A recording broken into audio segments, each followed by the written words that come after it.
Makalipas ang kalahating oras, sa isang high-end na restaurant, nakaupo si Chen na sa tapat ni Shen Yuan.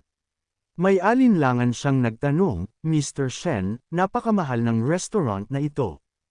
Madalas ka bang pumunta rito? Kalma lang na sumagot si Shen Yuan, hindi madalas. Pero ngayong araw ay espesyal.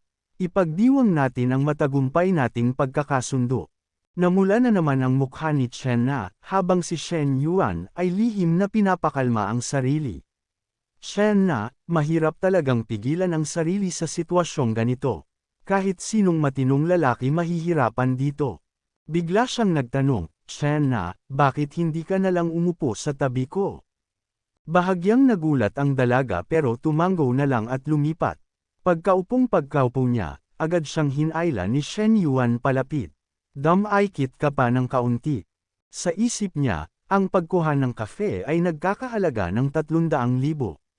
Tapos kailangan ko pang magbayad ng 12,000 buwan-buwan sa sahod. Panahon na para makabawi kahit kaunti. Namula lalo si Chen na. Sa mundong ito, walang purong palitan ng emosyon, laging may kapalit. Wala na akong ibang maibibigay sa kanya. Kahit na ang sinabi ni Lin Yuchang na kailangan itabi ang libro para maging balanse ang tagumpay. Maya-maya pa, marahang hinaplos ni Shen Yuan ang kanyang bilugang balakang. Sa kaba, mahinang bamulong si Chen na, Shen Yuan, parating na ang waiter. Huwag kang ganyan. Ngumiti si Shen Yuan at sinabing, mabagal ang serbisyo rito. Habang hinihintay ang pagkain, hindi napigilan ni Shen Yuan ang patuloy na paghaplos. Dahilan upang mapalabas ni Chen na ang mahihinang ungol. 10 minuto pa ang lumipas bago may kumatok sa pinto. Mr. Shen, handa na po ang pagkain. Nagulat si Chen na at mahina niyang binulungan si Shen Yuan, may paparating na. Agad silang naghiwalay, ngunit nakangiti pa rin si Shen Yuan nang sumagot ng malakas, sige, pumasok na kayo. Pagkatapos ihain ang pagkain, kumuha si Shen Yuan ng isang piraso at iniabot kay Chen na. Tikman mo ito ang specialty ng restaurant. Habang tinitingnan ng kanyang masigasig na pagkukusang kumuha ng pagkain, lihim na naisip ni Chen na, sa totoo lang, napakagwapo ni Shen Yuan. Ang tanging problema lang niya, masyado siyang pilyo. Ang dami-dami niyang magagandang babae sa tabi niya, pero hindi pa rin siya kontento. Namula ang mukha niya habang iniisip, pero tapos na, wala nang atrasan ito. Mabilis lumipas ang oras, at makalipas ang 40 minuto, natapos nilang kumain. Lumapit ang cashier at sinabing, Mr. Shen, ang kabuoang halaga ay 2,652 yuan. Pakiska na lang po ang code dito. Habang nagbabayad, napangiti si Shen Yuan sa kanyang isip, kahit nagbayad ako ng 2,652 yuan, may triple return ang system. Ibig sabihin, kumita pa ako ng 5,304 yuan. Ang dali lang kumita ng pera. Samantala, napabuntong hininga si Chen na. Ang isang hapunan lang niya ay katumbas ng komisyon sa pagbebenta ng sasakyan. Para sa mayayaman, ang paggastos ng 2,000 yuan ay parang ako na gumastos ng 20 yuan. Matapos ang hapunan, naglakad-lakad sila sa kalsada. Pagkalipas ng ilang minuto, nagsalita si Chen na, Shen Yuan, gusto kong bumalik sa kafe para makilala ng mabuti si Xiao Qiu. Bukas na ako magsisimula magtrabaho, gusto kong mas maunawaan ang operasyon. Napatingin sa kanya si Shen Yuan at sinabing, 8:30 na ngayon. 9:00 ng gabi ang uwian ni Xiao Kui. Kung pupunta ka roon, may delay ang uwi niya. Baka magtanim pa siya ng sama ng loob sa iyo. Mas mabuting umuwi ka na at magpahinga para may lakas ka bukas. Namula si Chen na, saka mahinhin na sumagot, sige. Pakihatid na lang ako pa uwi. Napangiti si Shen Yuan at pumayag. Pagkarating sa bahay ni Chen na, bumaba siya ng kotse at ngumiti, salamat sa paghatid. Bukas, mag-uulat ako sa iyo tungkol sa trabaho ko. Follow na, Shen Yuan. Ngunit sa halip na umalis, bumaba rin si Shen Yuan at sinabing, medyo nauuhaw ako. Pwede ba akong umakyat at uminom ng isang basong tubig? Nagulat si Chen na at parang hindi alam ang isasagot. Hindi yata maganda yon. Sa kanyang isipan, parang ang bilis naman ng pangyayari. Yung nangyari kanina sa private room, yun na ang kaya kong tanggapin. Biglang hinimas ni Shen Yuan ang kanyang baba at pabirong sinabi, "Oh, may ibang lalaki ba sa bahay mo?" Mabilis na lumingon si Chen na at itinama ang sinabi niya, "Paanong magkakaroon? Matagal na kaming tapos niyan si Haijay." Ngumiti si Shen Yuan, "Kung ganon, hindi na kita pipilitin. Isang baso lang naman ng tubig, anong masama doon? Anong masama doon?" May pag-aalinlangan pa rin si Chen na, kaya muling nagtanong, "Talagang iinom ka lang ng tubig at aalis ka rin pagkatapos?" Malapad ang ngiti ni Shen Yuan nang sumagot, "Siyempre. Pero kung gusto mong patuloyin ako magdamag, ayos lang din naman." Namula lalo si Chen na at tiningnan siya ng masama. Sa mukha niya, kitang-kita ang ibig sabihin ng, walang pagkakataon. Makalipas ang ilang saglit, binuksan niya ang pinto. Ngunit bago pa siya makagalaw, mabilis siyang niyakap ni Shen Yuan, isang kamay sa baywang at ang isa ay nakasandal sa pintuan, kitang-kita ang kanyang dominasyon. Namumulang itinulak siya ni Chen na, ngunit kulang sa lakas. Hindi ba tubig lang ang pakay mo?" Sinagot siya ni Shen Yuan ng oo, tubig lang. Pero hindi ganoong klaseng tubig ang ibig kong sabihin. Sabay mabilis niya itong hinalikan. Hindi na nakapalagpas si Chen na. Sa kabilang banda naman, sa ibaba ng gusali, dumating ang sasakyan ni Xi Haijay at ipinarada ito ng maayos. Iniisip niya bago bumaba ng sasakyan, mukhang nag-resign si Chen na dahil sa akin. Kailangan ko munang makuha ang kanyang kapatawaran, kahit bilang magkaibigan lang ulit. Pagkatapos, sisikapin kong mapanumbalik ang aming relasyon. Pagkababa niya ng kotse, naglakad siya papunta sa unit ni Chen na habang may dala-dalang bulaklak. Habang naglalakad, napansin niya ang nakapatay na ilaw sa loob. Mukhang wala siya sa bahay. Iiwan ko na lang ang mga bulaklak sa kanyang pintuan. Tinitigan niya ang hawak na bouquet ng rosas at inisip, ang ibig sabihin ng mga rosas ay mamahalin kita magpakailanman. Ang damdaming ito ay hindi magbabago. Matalino siya, siguradong malalaman niyang ako ang nagbigay nito. Lumipas ang ilang sandali, at biglang napatigil si Xi Haijay sa kanyang paghakbang.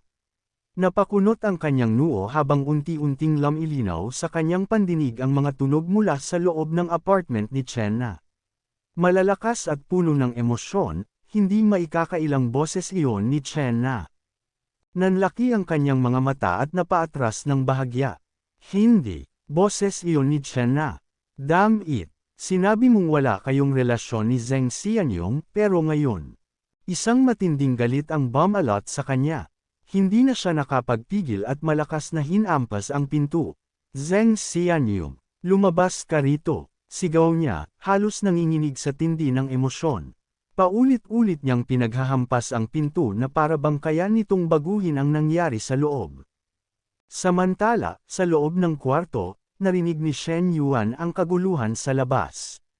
Napasimangot siya at napaisip, boses ni Xi Haijay, itong tanga na to, hiwalay na sila pero nakikialam pa rin. Anong problema niya?" Sa halip na minas, napangiti lang si Shen Yuan at lalo pang niyakap si Chen na tila wala siyang balak itigil ang ginagawa nila. Nagsalita si Chen na at sinabi kay Shen Yuan na sa tingin niya may tao sa labas.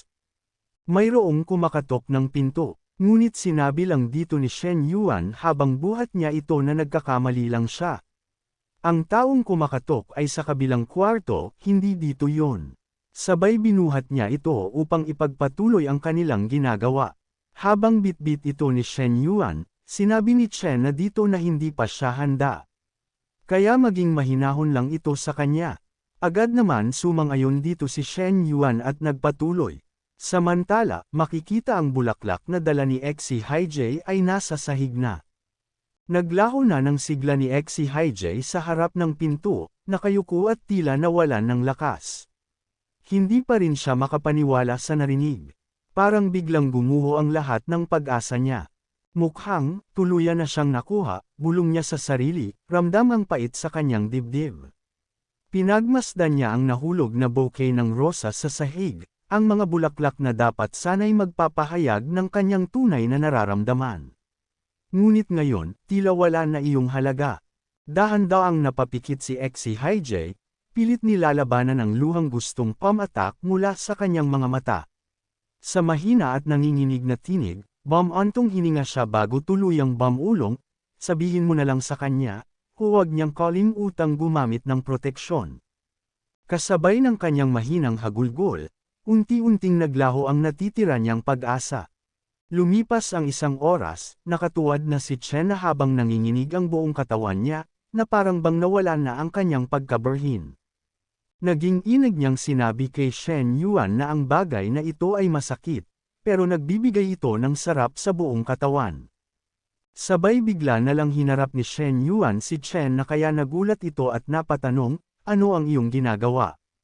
Ngayon anong sinabi ni Shen Yuan dito na humiga ka lang, sa paraang sambit ito, hindi ka agad mapapagod ng mabilis. Habang nasa ibabaw si Shen Yuan masaya niyang naisip ang kanyang kakayahan na nakuha, gamit ang ruthless skill na kanyang nakuha sa sistema, ang kanyang enerhiya ay walang katapusan, habang si Chen na naman ay napapakagat na lang sa kanyang kamay upang pigilan ang pag-iingay, sambit pa sa isip ni Shen Yuan, kahit na si Chen na ay diretso, hindi ko inaasahan na berhin pa sila hanggang ngayon, dahil dito, magginagawa siyang mas nakakaakit. Masayang umaga ang sumalubong kina Shen Yuan at Chen na matapos ang mainit nilang gabi. Habang nakahiga pa sa kama, biglang naamoy ni Shen Yuan ang mabangong halimuyak ng tinapay at pritong itlog. Napangiti siya habang pinagmamasdan ang abalang si Chen na sa kusina, masaya at tila kumikinang ang mukha. Si Chen na talaga, ang maalaga. Napakaiba niya kay Hui Hui sa hotel. Iba talaga ang pakiramdam ng ganitong klaseng init ng tahanan, naisip niya habang nakapangalumbaba sa kama. Biglang may tunog na umalangaw sa kanyang isipan, ang notification mula sa kanyang system. Isang perpektong buhay ay dapat may sariling tahanan, gumawa ng mas komportableng buhay para sa iyong sarili at sa mga kababaihan. Time-limited task, bumili ng hindi bababa sa 100 square meters na bahay para kay Chen na sa loob ng 24 na oras. Reward 1, ang halaga ng biniling bahay ay dodoblehin. Reward 2, matapos ang pagbili, makakatanggap ang host ng isang misteryosong ari-arian.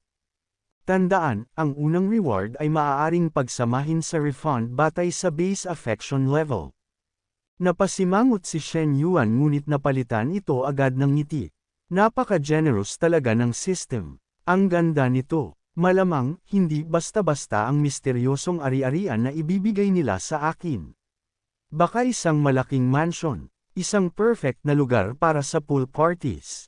Mukhang dapat na akong makipagkita sa mas maraming high-quality women para tumaas ang tsansa kong makakuha ng ganitong klaseng rewards. Habang nag-iisip siya, lumingon si Chen na at ngumiti. Gising ka na pala. 2 minuto na lang at handa na ang almusal. Tumayo si Shen Yuan at sumandal sa pinto, pinagmasdan ang dalaga. Ano kaya ang reward na makukuha ko kapag umabot sa 70 ang affection level ni Chen na?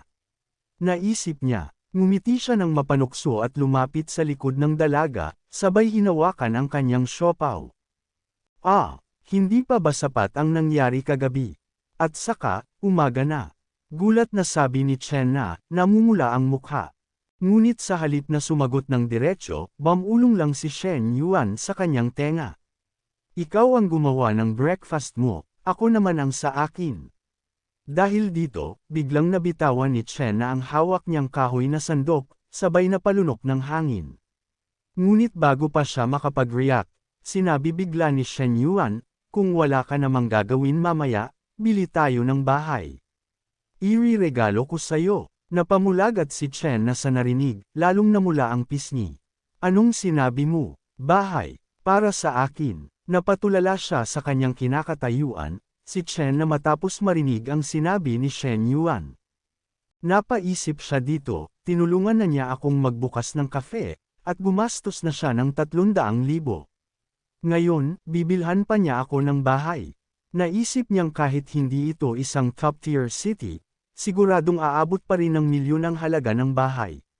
Bukod pa roon, kinain na niya ako ng buo mula ulo hanggang paa, wala na akong maibibigay sa kanya. Ano ba talaga ang plano niya? O baka naman dahil lang sa napasaya ko siya kagabi. Habang niyayakap siya ni Shen Yuan, tinanong siya nito, bakit hindi ka nagsasalita? Ayaw mo ba? Natarante si Chen na at nauutol na sumagot, hindi naman. Biglaan lang kasi. Tsaka, ang pera mo. Hindi naman yan parang hangin na basta na lang dumarating. Sa isip naman ni Shen Yuan, tuwang-tuwa siya. Sa totoo lang, halos walang pinagkaiba sa hangin ang pera ko. Ang laman ng card na pangbili ng bahay ay higit pa sa 3.5 milyon. Kung gagamitin ko lahat, bibigyan ako ng system ng 5 beses na balik, kaya lampas 17 milyon agad ang magiging balance ko. Mas hinigpitan niya ang yakap kay Chen na at ulong, hindi mo kailangang magtipid para sa akin. Ano ba naman ang bumili ng bahay para sa babae ko? Pumili ka ng hindi bababa sa 120 square meters. Ayaw kong pinapabayaan ang babae ko. Sa narinig, napaluha si Chen na. Shen Yuan. Napangiti si Shen Yuan habang marahang pinahid ang luha niya. Sabay ngumiti ito at nagsabi, alam mo, ang ingay natin kagabi. Ang nipos pa naman ng dingding dito, malamang narinig tayo ng 2 unit sa tabi. Hindi na tayo pwedeng umupo dito. Namula si Chen na at sumagot, ikaw kasi. Kasalanan mo to. Ngumisi si Shen Yuan. Aminado naman akong may kasalanan ako, pero aminin mong ang lakas din ng sigaw mo. Dahil sa hiya, itinago ni Chen na ang mukha niya at sinabing, nakakainis ka. Bigla naman siyang napaisip at seryosong sinabi, ay, oo nga pala. May 2 akong kaibigang pupunta sa cafe para makita ako. Nag-set kami ng appointment ng 10 a.m. Ano, sa hapon na lang tayo tumingin ng bahay. Kalma namang sumagot si Shen Yuan, ang pagbili ng bahay, hindi tulad ng pagbili ng gulay. Pipili pa tayo ng maganda at mag-aayos ng mga papeles. Baka nga hindi pa matapos sa isang hapon. Mas mabuti kung may sapat tayong oras. Tumango si Chen na at lumabas sa yakap niya. Sige, sasabihin ko na lang sa kanila. Kinuha niya agad ang kanyang telepono at nag-message kay Quan Chen. May kailangan akong gawin. Hindi ako makakapunta sa cafe. Pwede ba nating i-move sa gabi? Ano sa tingin mo? Hindi nagtagal, nag-reply si Chen Chen. What's up? Pero kami ni Menglo ay malapit na sa coffee. Habang nasa sasakyan silang dalawa, sinabi ni Chen Chen kay Menglu na hindi makakapunta si Chen na dahil may kailangan itong gawin. Si Minglo, isang top fitness trainer at matalik na kaibigan ni Chen na, ay nagtaas ng kilay at nagtanong, ano raw? Binasa ni Chen Chen ang message, tapos ay sumagot, sabi ni Chen na, may kailangan daw siyang gawin at hindi makakapunta. Nag-isip saglit si Menglo, Hindi kaya nagsisinungaling siya para sa isang lalaki. Sino ba namang lalaki ang gagastos ng 300,000 para sa kanya nang wala lang? Umiling si Tianan. Hindi naman sinungaling si Chen na. Baka may rason talaga, gusto mo bang tanungin ko pa? Habang nag-iisip, biglang napatigil si Minglo. Sandali, matagal na akong hindi nakakatagpo ng lalaking mayaman at bata. Pero si Chen na, parang jackpot. Kailangan kong makita kung sino tong lalaki na ito. Habang nagmamaneho, napaisip si Chen Chen. Sige, tatanungin ko pa. Pero bago pa siya makapag-type, biglang inapakan ni Menglo ang preno ng malakas. Oh my God! Hindi ko mahalata kung nagbibiro lang si Ven na. Pero sinabi niyang bibilhan siya ng lalaki ng bahay. Napa-atras ang sasakyan, muntik pang mawalan ng kontrol ang manibela. Halos mapasigaw si Chen Chen sa gulat. Ano, totoo ba yan? Sa gulat, nag-isip si Menglu. Hindi ito isang lang pagbili ng bag o makeup. Bahay mismo, kahit isang 40 square na apartment, aabot na yan ng 500,000 ta 600,000. Tapos idagdag pa yung kafe. Isang lalaking kilala pa lang niya nang wala pang kalahating buwan, willing gumastos ng 800,000 to 900,000 yuan para sa kanya.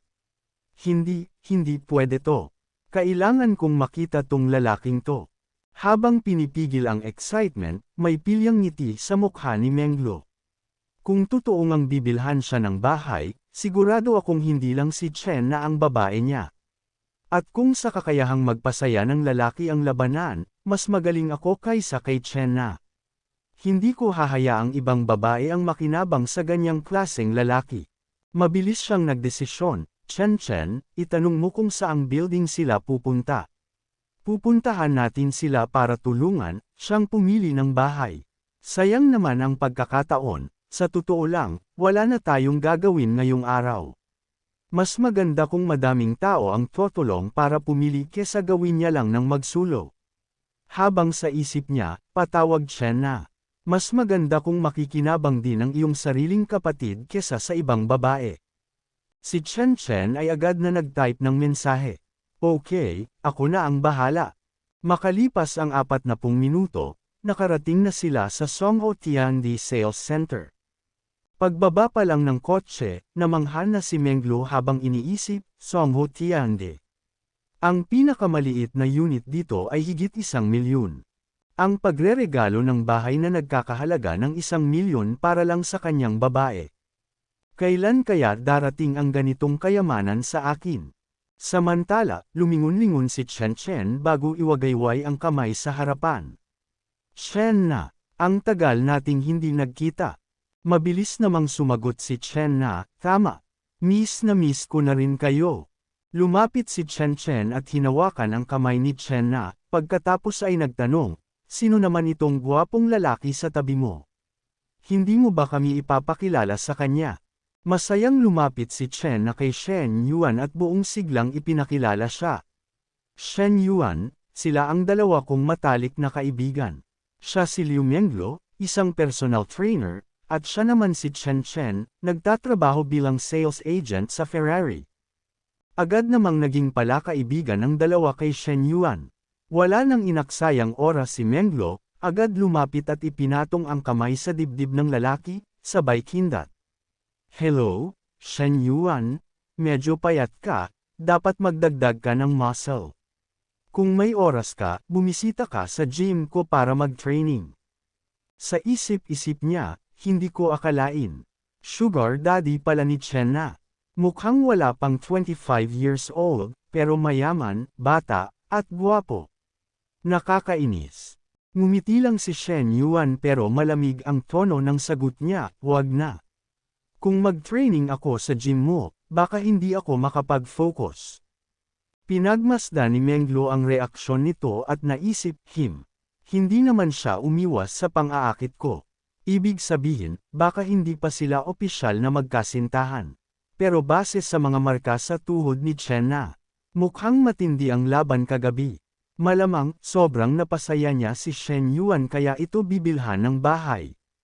Sa oras na iyon, masiglang lumapit si Chen. Hi, Shen Yuan. Kung gusto mong palitan ang sasakyan mo, punta ka sa Ferrari. Maraming magandang modelo roon. Ngumiti si Shen Yuan at mahinahong sumagot, sige, kung magpapalit ako ng kotse, ikaw ang unang kakausapin ko.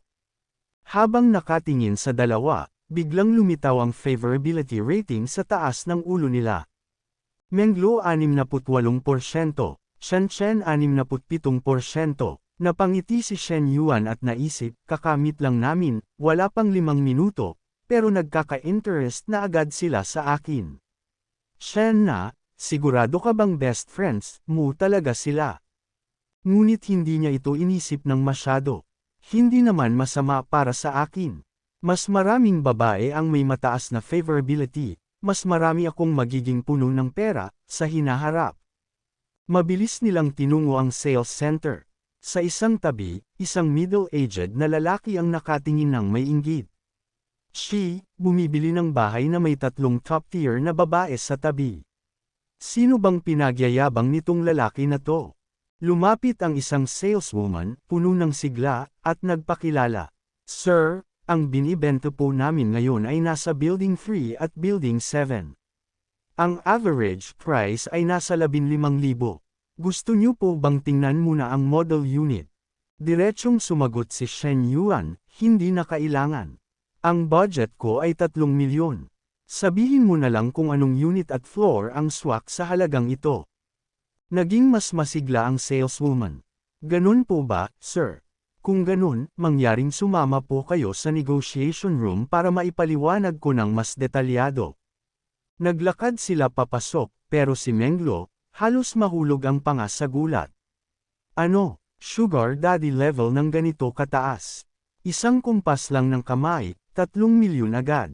Hindi pwede to. Kailangan kong makahanap ng paraan para mahuli itong pinakamalaking isda. Habang nakaupo sa negotiation table, inilahad ng sales staff ang isang proposal. Sa budget niyo po, may re-rekomenda ko itong 165 square na unit.